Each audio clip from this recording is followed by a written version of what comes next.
ಹೆಜ್ಜೇನು ದಾಳಿಗೆ ದಿಕ್ಕಾಪಾಲಾಗಿ ಓಡಿದ ಜನ.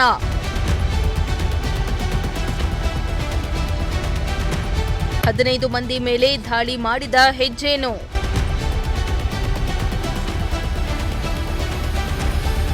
ಇತ್ತೀಚಿನ ದಿನಗಳಲ್ಲಿ ಬಿಸಿಲಿನ ತಾಪಮಾನ ಹೆಚ್ಚಾಗಿದ್ದು ಜನರಿಗೆ ಸೆಕೆಯ ಜೊತೆಗೆ ಹೆಜ್ಜೇನು ದಾಳಿ ಕೂಡ ಹೆಚ್ಚಾಗಿದೆ.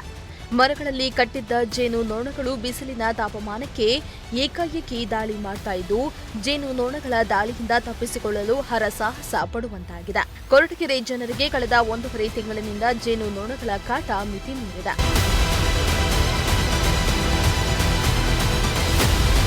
ಕೊರಟಗೆರೆ ಪಟ್ಟಣದ ಬಸ್ ಸ್ಟ್ಯಾಂಡ್ ಬಳಿಗಿರೋ ಅರಳಿ ಮರದಲ್ಲಿ ಹೆಜ್ಜೇನು ಕಟ್ಟಿದೆ. ಇಂದು ಬೆಳಗ್ಗೆ 7 ಗಂಟೆ ಸುಮಾರಿಗೆ ಬಸ್ಗಾಗಿ ಕಾಯ್ತಾ ಇದ್ದ ಪ್ರಯಾಣಿಕರ ಮೇಲೆ ಏಕಾಏಕಿ ಹೆಜ್ಜೇನು ದಾಳಿ ಮಾಡಿದೆ.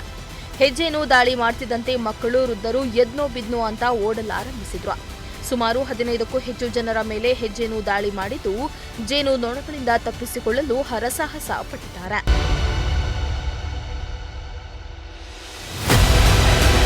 ಇತ್ತ ಶಿವರಾಜ್ ಎಂಬ ಪ್ರಯಾಣಿಕರ ಮೇಲೆ ಸುಮಾರು 30ಕ್ಕೂ ಹೆಚ್ಚು ಜೇನುಗಳು ದಾಳಿ ಮಾಡಿದ್ದು ಗಾಯಗೊಂಡ ಶಿವರಾಜ್ನನ್ನ ಸರ್ಕಾರಿ ಆಸ್ಪತ್ರೆಗೆ ದಾಖಲಿಸಿ ಚಿಕಿತ್ಸೆ ನೀಡಲಾಗ್ತಾ ಇದೆ. ಯಾವಾಗ ಎಷ್ಟು ಗಂಟೆಗೆ ಆಗಿದ್ದು? 6:30 ಬೆಳಗ್ಗೆ 6:30.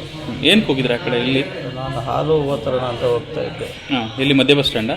ಮಧ್ಯ ಬಸ್ ಸ್ಟ್ಯಾಂಡಲ್ಲಿ ಮಂಜುನಾಥ್ ಬೇಕ್ರಿ ಇದೆಯಲ್ಲ ಅಲ್ಲಿ ಸುಮಾರು ಎಲ್ಲ ನನ್ನ ಗಾಡಿಯಲ್ಲೇ ಹೋಗ್ತಾ ಇದ್ದಿದ್ದು.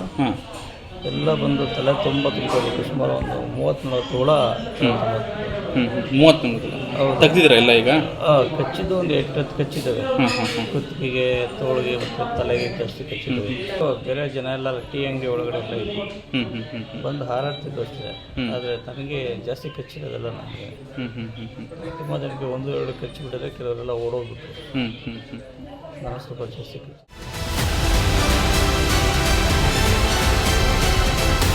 ಇನ್ನು ಕೊರಟಗೆರೆ ಪಟ್ಟಣದ ಹಲವು ಭಾಗಗಳಲ್ಲಿ ಹೆಜ್ಜೇನು ಗೂಡು ಕಟ್ಟಿದ್ದು ಹೆಜ್ಜೇನು ಹುಳುಗಳು ಜನರ ಮೇಲೆ ಪದೇ ಪದೇ ದಾಳಿ ಮಾಡ್ತಾ ಇದ್ದು ಕೂಡಲೇ ಸಂಬಂಧಪಟ್ಟ ಅಧಿಕಾರಿಗಳು ಹೆಜ್ಜೇನುಗಳನ್ನು ತೆಗೆಸುವಂತೆ ಸಾರ್ವಜನಿಕರು ಆಗ್ರಹಿಸಿದ್ರು.